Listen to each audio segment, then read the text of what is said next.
You're listening to Start Again with Shaunna Lee, the place where you will be reminded that it's never too late and you're never too old to do the damn thing.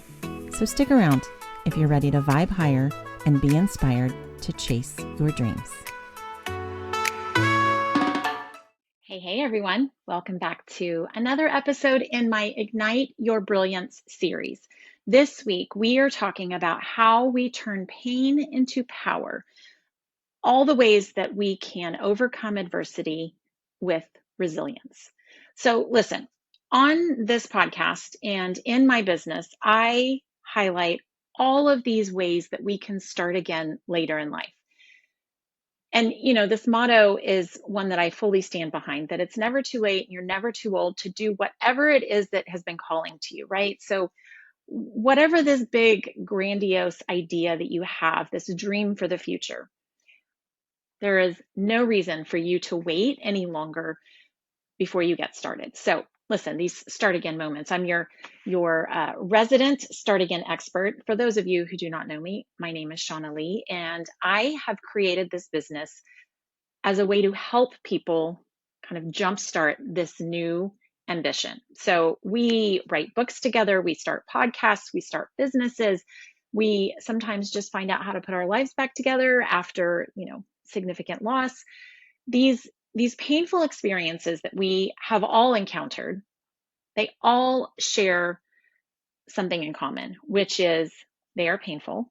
They are usually coming after a significant loss of some sort. So a lot of my clients will come to me after a divorce, after they've lost their job, after they send their kids to college.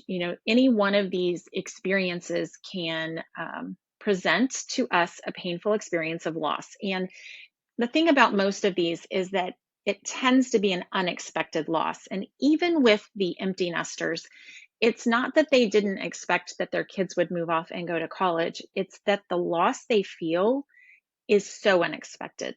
The grieving of their day-to-day life and how that changes when you send a kid off to college and you're not responsible for the everyday in and out of, did they get home on time? Are they doing what they're supposed to in the way of homework and classwork? And are they getting to class on time? Are they feeding themselves? All of these things that we manage on a regular basis when we are parenting full time kind of goes out the window and the whole dynamic changes. And there is a sense of loss, and it is even unexpected at times. So after any one of these situations, this is when my start again expertise really comes into play, because it allows you to look at these experiences, look at these situations, usually unexpected situations, where you are faced with a, oh my God, what now moment?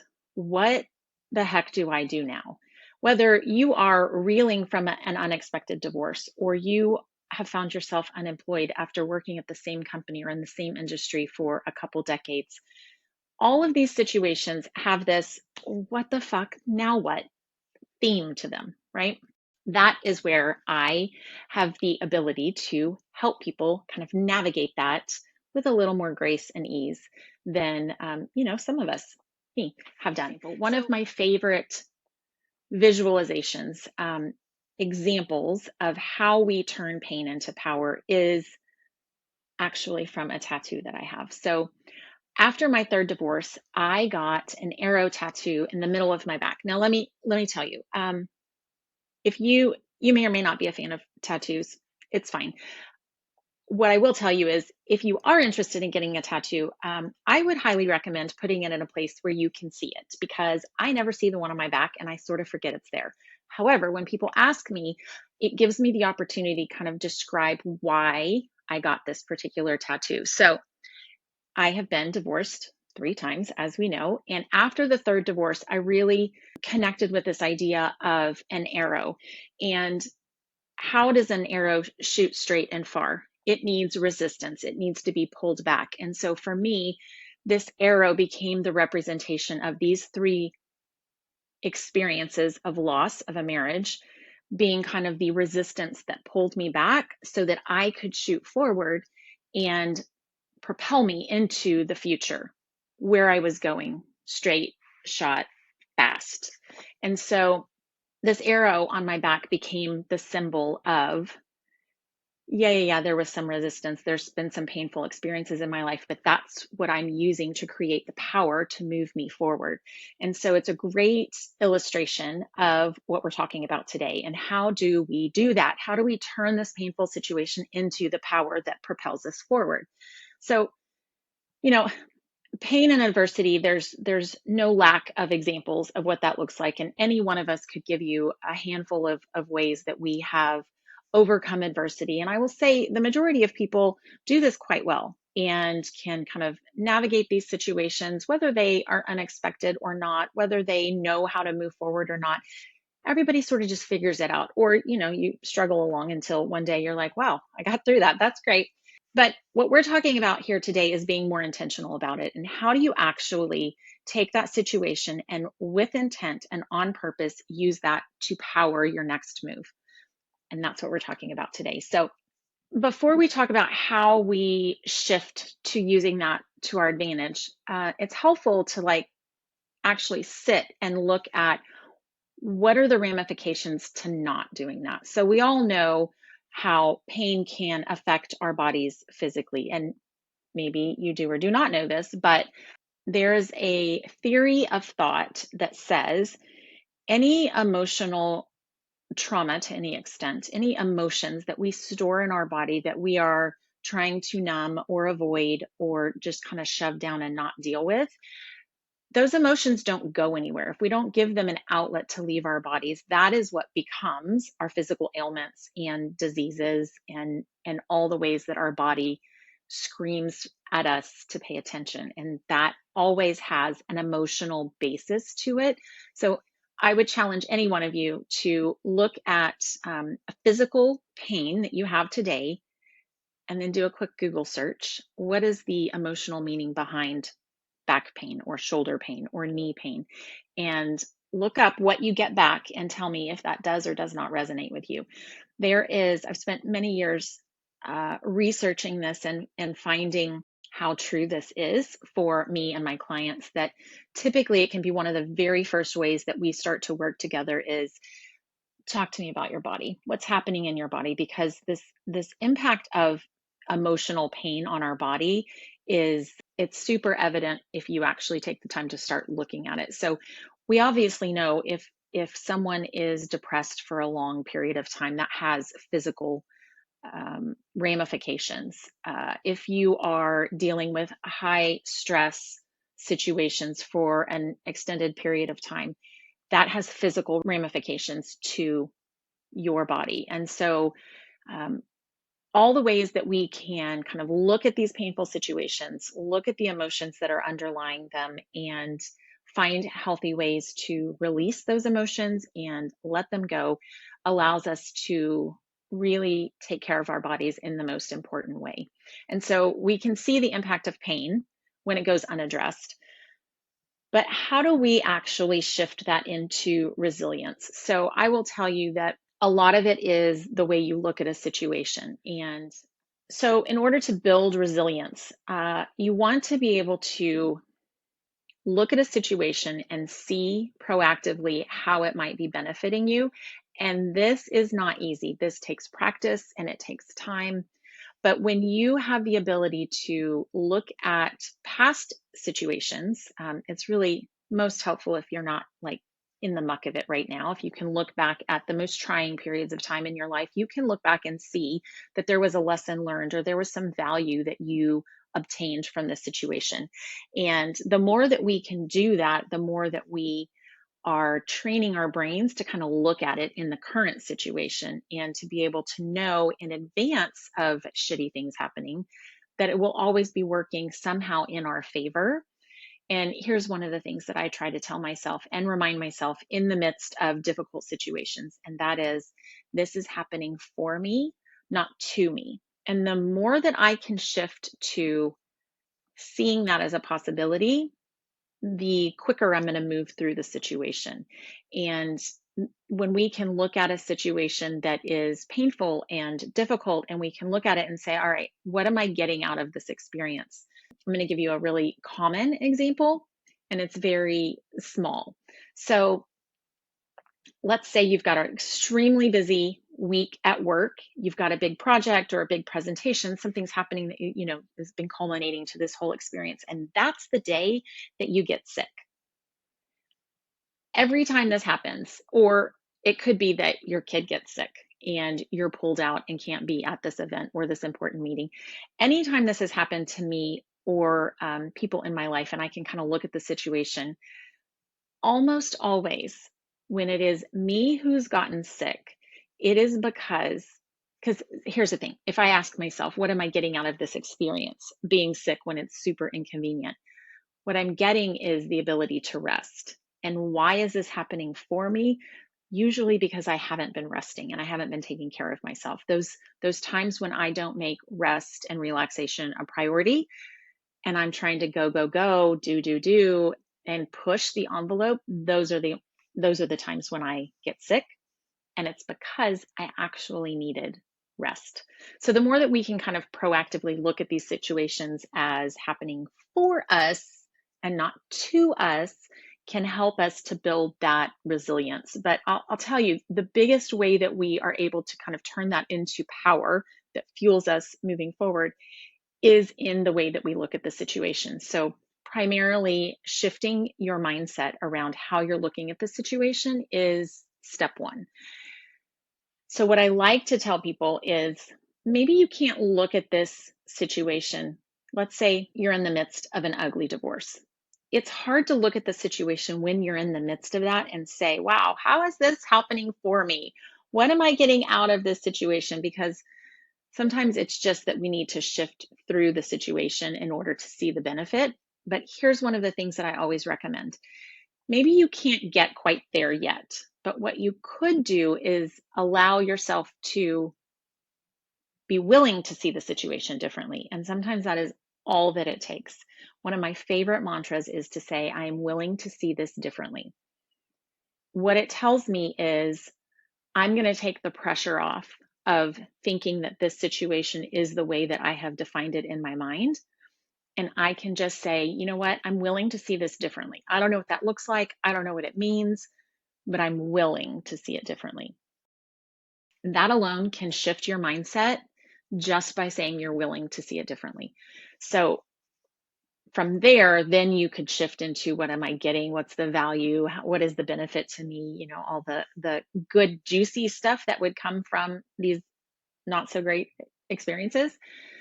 And then secondarily, after we move through the mindset shift, after we are willing to look at things differently, maybe we're seeing the benefit, whatever the case may be. The second step, and really, really important, is to be able to build a support system. So for those of you who are wanting to launch a new business, launch a podcast, write a book, these are huge undertakings. And if you are working full time and this is going to be a side gig, you're going to need some help. So being able to build that support system is really important. And that can look all sorts of different ways. First and foremost, you have to be willing to ask for help. So where we all got this notion that we are supposed to do it all on our own or be this, especially as single moms, end all be all and I can do it. And every time I hear myself or another single mom think, I got to do this all on my own, it reminds me of any one of my children when they were 2-year olds, like stomping their feet saying, me do it, I do it. It's kind of the same mentality, right? But why? Why do we think we have to do it all on our own? We do not. We absolutely do not. We all need help. We need to be able to ask for help, even when it makes us feel vulnerable to say, I don't got this, I need some help. It can be such a power move for you to say, okay, I need some help, because it allows you then to team up with other people and move forward even faster. So I love to tell this story, and I told it in my book. If you've read my book, then you have already heard this, but I'm going to tell it again. This concept of elephants, when a mother elephant is giving birth, and how all of the other female elephants will kind of surround her in this moment of need, right? She's vulnerable when she's in the midst of giving birth and can't protect herself. So they all form this protection circle around her so that they're keeping her safe from predators. And then the moment that the baby is born, they start trumpeting and they're celebrating, and they're celebrating their sister elephant's win with the birth. And it reminds me of how we have the ability to come together in our small groups, our close-knit circle, and how it's okay for you to be the elephant in the middle sometimes, for you to say, I don't got this, I need some help, and to be able to let your friends circle around you, protect you when you're vulnerable. This is super pertinent when you are going through a divorce. And then when you come out of this situation, when you launch the new business, when you launch your podcast or write your book or just figure out how to pay your bills on your own, whatever the celebratory moment is, your circle gets to celebrate with you. And the most beautiful part of this whole situation is that you're not always the one in the middle. We take turns. And when we are feeling strong and powerful and have the ability to protect our friends, that's when we can show up for them in that way. And we all get to take turns. And we're not always the one in the middle. So you're not always going to be the one who needs help. But when you do, it's important to ask for it, even if it makes you feel vulnerable. So building that support system is really important. And then when we've shifted from, okay, let's wrap our mind around a new way of thinking and let's actually tell people that we need some help. And then here's the third step. You need to be able to actually take care of yourself. So in that example where I was telling you this is when we get sick, is when we're not doing this, pause and rest is so important. There is a concept, this misnomer, that if we are taking a down day to, just read or watch TV. I spent all of Saturday watching football with my son. I don't even like football, but it was a way for us to bond, as long as I didn't talk too much, and just spend a day watching 3 football games. Now, listen, this was a significant amount of time. I had any number of things I could have been doing.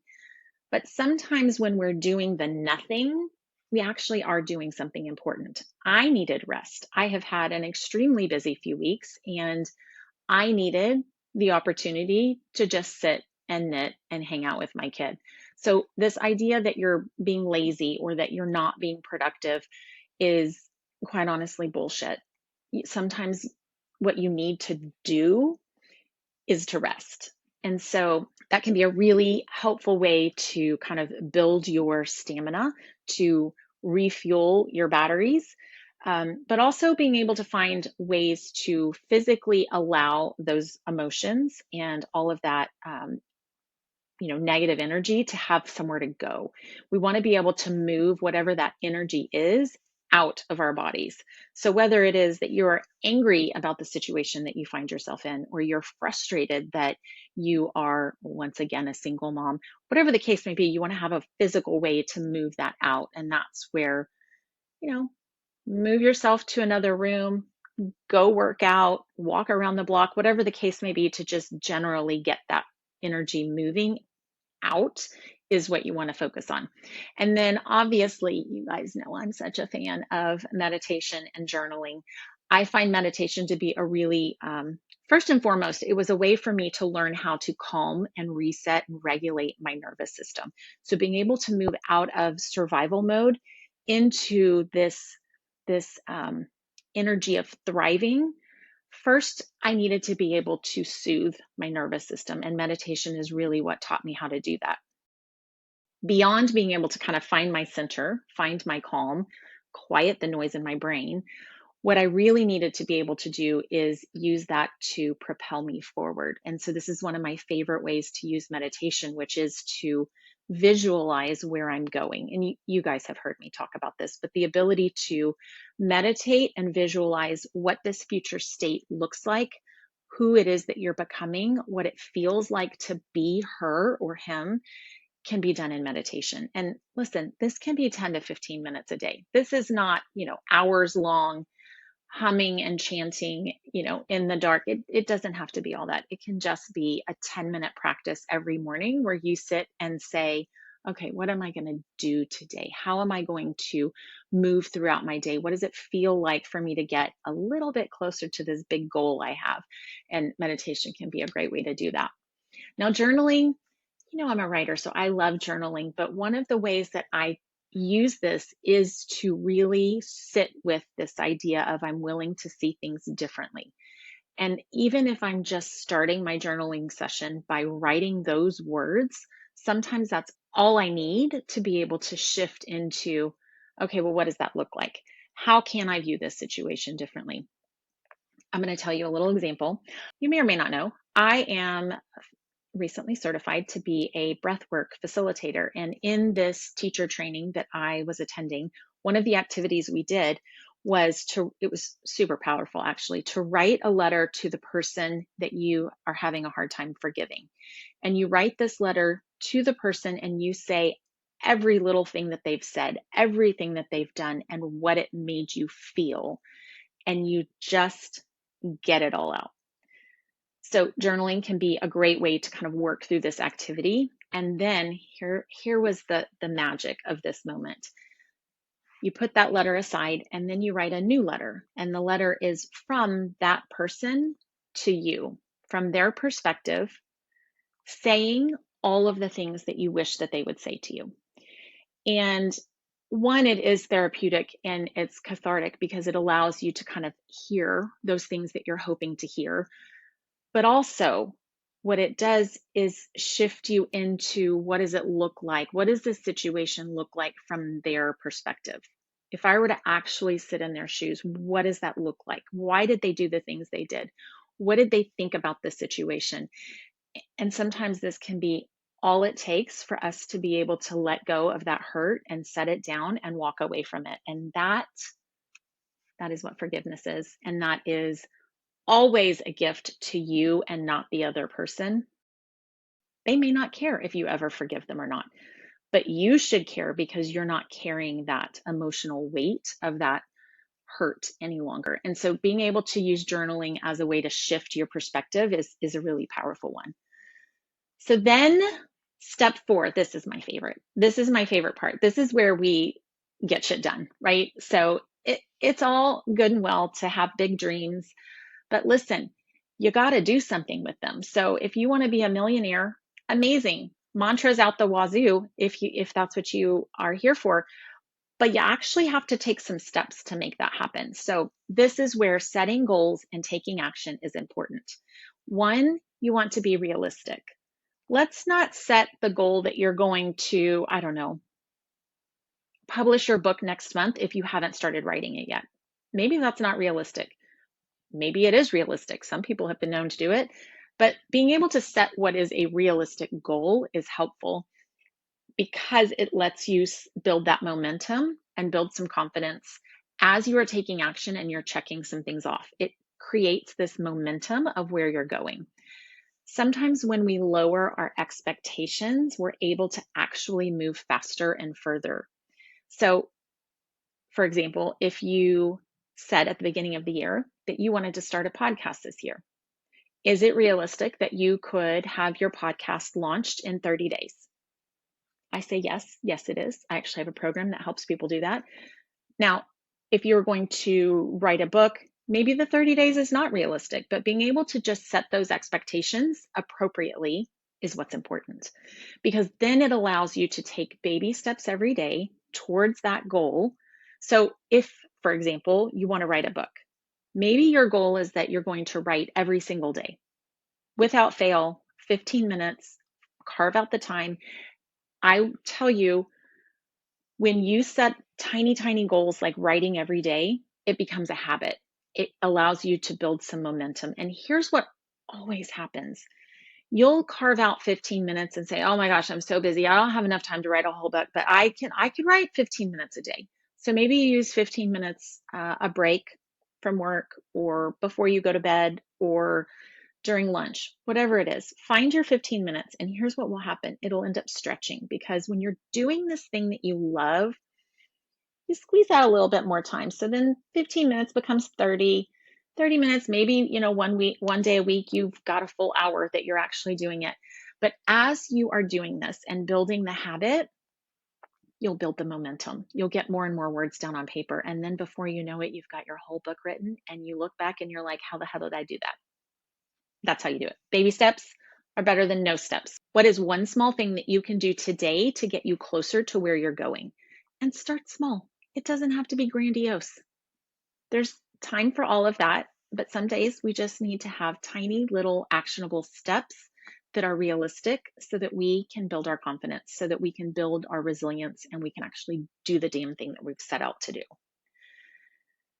So lastly, I would say when we adopt this concept of learning and growing, and that being the goal out of any one of these adversity situations, when we can say, what did I learn from this experience? And look at it from the perspective of that's the goal, is that I'm going to learn and grow as a human being, and I'm going to become better tomorrow than I am today. That whole mindset, that whole concept will be what propels you moving forward. How can you come out a better version of yourself tomorrow than you are today? That's the goal. And, if that to you is to be a podcast host, listen, I'm about to launch a new course that is going to be super exciting. But for any of you guys listening to this episode on my podcast or watching this on YouTube, if you will send me a DM on Instagram, I'm SimplyShaunna Lee on Instagram, and use the word pod launch, PODLAUNCH, pod launch. I will give you a code for 50% off of my Clarity Call rate for the month of September. Let's book a call and let's talk through your idea, whether it's a book or a podcast or a business, whatever this grandiose idea is for you. I'm going to help you put together a plan to make it happen. You can go off on your own after this and write the book and never speak to me again, or you can maybe need a little more help and I will help you through it. Regardless, let's set a call and let's have a quick little conversation where I give you a little bit of clarity and I give you a plan and you have your marching orders to make it a little easier to go do that thing. So listen, this is what I had to share with you guys today, was this whole idea of turning pain into power. How do we build resilience as we move through these moments of adversity?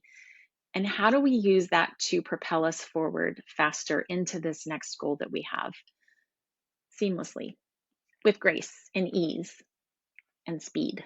So hopefully this was helpful to you guys. Thank you for listening and for, being here. I'm super excited about this next program that I'm launching. And I can't wait to hear whatever idea it is that you have mulling around in your brain. So let's get on a quick call. If you want to book a clarity call, I would be so excited to talk to you. And, follow me on Instagram, SimplyShaunna Lee. Let me know how you found this episode. And I can't wait to talk to you and connect. So thank you guys. Until next time. Hey, one last thing before you go. Don't forget to grab your free guide to get your next chapter started today.